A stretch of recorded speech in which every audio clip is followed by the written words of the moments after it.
প্ৰদেশ কংগ্ৰেছ আৰু প্ৰদেশ কংগ্ৰেছৰ সভাপতি সকিয়নি মুখ্যমন্ত্ৰীৰ সংলাপ নতুনকৈ লিখক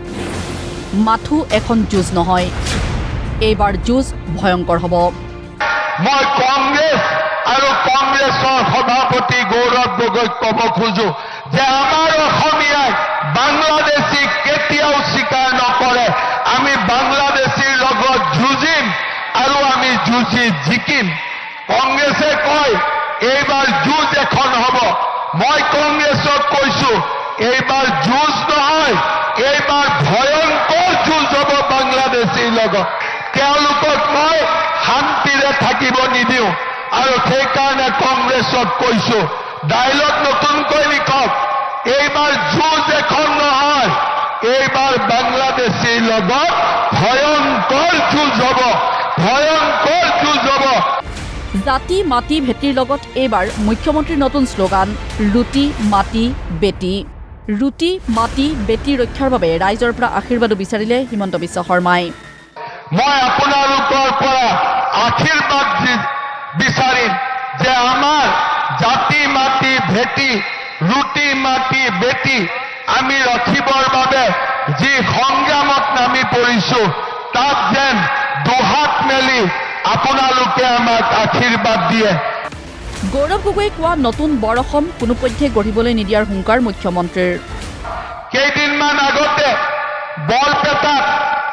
কংগ্ৰেছৰ সভাপতিজনে মিটিং কৰি গৈছে যে আমি নতুন বৰ অসম কৰিম শংকৰদেৱ আৰু আজান পীৰৰ নাম ল'ম মই তেওঁলোকক কৈছো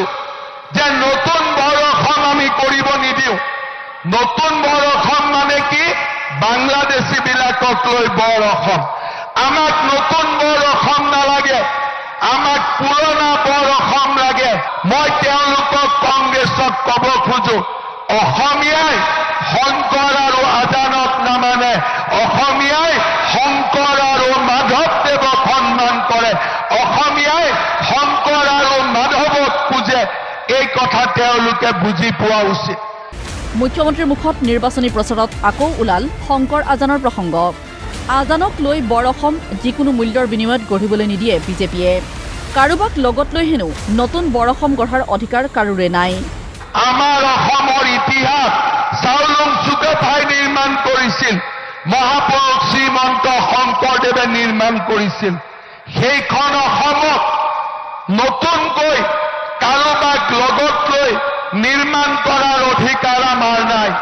আমি মাত্ৰ মহাপুৰুষ শ্ৰীমন্ত শংকৰদেৱ আৰু চাওলুং চুকাফাই নিৰ্মাণ কৰা বৰ অসমখনক শক্তিশালী কৰিব লাগিব বিগত 5 বছৰে তেওঁ বাংলাদেশীয়ে অসমৰ বুকুত কামুৰিব নোৱাৰা কৰিলে বাংলাদেশীৰ হাত ভৰিও ভাঙিলে এইবাৰ মুখ্যমন্ত্ৰীজনৰ লক্ষ্য বাংলাদেশীৰ কামিহাৰ যোৱা 5টা বছৰত মই প্ৰচেষ্টা চলাইছিলো যে বাংলাদেশী মিয়াসকল যাতে অসমৰ ৰাইজৰ বুকুত কামোৰ মাৰিব নোৱাৰে আৰু আমাৰ অসমখন যাতে সুৰক্ষিত হৈ থাকে তেওঁলোকক শিকাই দিলো যে আমাক যদি কোনোবাই ৰঙা চকু দেখুৱাই আমিও ৰাজনৈতিকভাৱে বহি নাথাকো অসমীয়াৰ হাততো শক্তি আছে তেওঁলোকৰ হাত আৰু ভৰিবোৰ ভাঙি দিবৰ কাৰণে আজি আপোনালোকে দেখিছে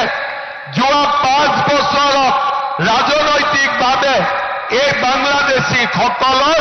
হাত আৰু ভৰি আমি ভাঙি দিলো এই 5 বছৰত আমাৰ ইলেকশ্যনৰ পিছত এইবাৰ মই পণ লৈছো এই বাংলাদেশী বিলাকৰ কামি হাড়ডাল ভাঙি দিম যাতে কেতিয়াও তেওঁলোকে মূৰ দাঙি উঠিব নোৱাৰে উত্তৰ অসমৰ বিহপুৰীয়া ৰঙানদী ঢকুৱাখনা আৰু লখিমপুৰ সমষ্টিত প্ৰচাৰ চলাই হিমন্ত বিশ্ব শৰ্মাৰ এই যুদ্ধংদেহী ৰূপ প্ৰথমে ক'লে কংগ্ৰেছ মৰিল মৰা দল এটাৰ কথা তেওঁ নকয় মই আৰু কংগ্ৰেছৰ কথা বহুত ক'ব পাৰোঁ কিন্তু কৈলে কি লাভ হ'ব মৰি থকা মানুহক আৰু মাৰি কি লাভ হ'ব সেইকাৰণে মই তেওঁলোকৰ কথা ক'ব খোজা নাই কিন্তু শেষৰ ফালে নকওঁ বুলিও অকল কংগ্ৰেছকে আক্ৰমণ কৰি গ'ল মুখ্যমন্ত্ৰীয়ে কাৰণ কংগ্ৰেছক ভোট দি ভাগৰি যাব অসমত কংগ্ৰেছৰ চৰকাৰ আৰু কেতিয়াও নহয় মুখ্যমন্ত্ৰীৰ এই হুংকাৰৰ প্ৰত্যুত্তৰ দিলে গৌৰৱ গগৈয়েও গৌৰৱ গগৈৰ দাবী তেওঁ সম্প্ৰীতিৰ কথা কৈছে। মুখ্যমন্ত্ৰীয়ে ধৰ্মৰ নামত বিভাজনৰ ৰাজনীতি কৰিছে। যে নতুন বৰ অসমত উন্নয়ন মাত্ৰ এজনৰ নহয়, উন্নয়ন মাত্ৰ এজনৰ ঘৰৰ নহয়, উন্নয়ন মাত্ৰ এজনৰ পৰিয়ালৰ নহয়, সকলৰ হয়। সকলৰ বাক স্বাধীনতা থাকে। গাঁও আৰু চহৰৰ ভিতৰত উন্নয়ন হয়। চৰকাৰী শিক্ষাত গুৰুত্ব দিয়া যায়। বয়োজ্যেষ্ঠসকলক হস্পিটেলত উন্নত চিকিৎসা দিয়া যায়। বাৰম্বাৰ